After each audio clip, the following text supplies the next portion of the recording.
आषाढी यात्रेनिमित्त पंढरपूर येथे दर्शन घेऊन परतीच्या मार्गावर असलेल्या आदिशक्ती मुक्ताईचा पालखी सोहळा आज मुक्ताईनगर येथे दाखल झाला। पालखी सोहळ्याचे ठिकठिकाणी भाविकांकडून उत्स्फूर्त स्वागत करण्यात आले। मुक्ताईच्या दर्शनासाठी भाविकांनी गर्दी केली होती। मुक्ताईनगर येथे दाखल झालेल्या आदिशक्ती मुक्ताईच्या पालखी सोहळ्यातील रथातील पालखीचे माजी मंत्री एकनाथराव खडसे यांनी दर्शन घेतले। पालखी सोहळ्याच्या निमित्ताने परिसरात भक्तिमय वातावरण निर्माण झाले असून भाविकांकडून मुक्ताईच्या पालखीचे दर्शन घेत स्वागत करण्यात आले।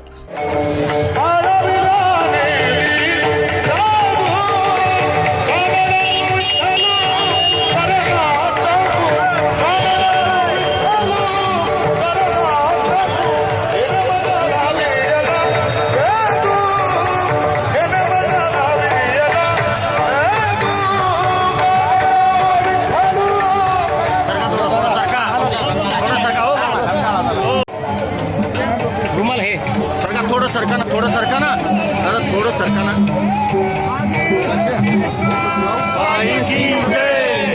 भाव इकडे पहा भाव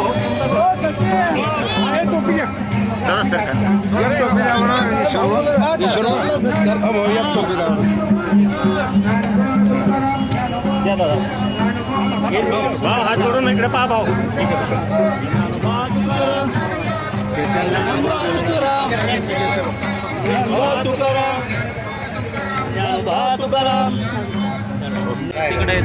भाऊ आज पालखी सोहळा मुक्ताईनगरमध्ये पोहोचलेला आहे, तुम्ही दर्शन घेतलेलं आहे काय?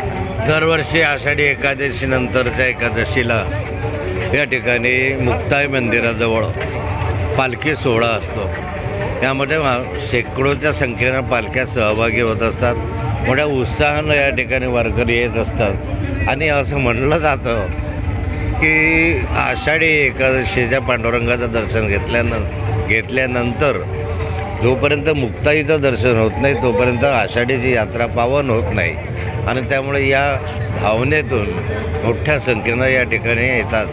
वारकरी परंपरा आहे, कित्येक शतकापासूनची परंपरा ही चाललेली आहे आणि यामध्ये आपल्या या परंपरेनुसार शेकडो वारकऱ्यांना या ठिकाणी सहभागी होता येतं आणि अनेक पालख्या अशा आहेत की जे उत्कृष्ट आहेत। अनेक वारकरी असे आहेत जे 500-600 किलोमीटर जाऊन येऊन या ठिकाणी पंढरपूरची वारी करतात, त्यांचाही या ठिकाणी सत्कार केला जातो।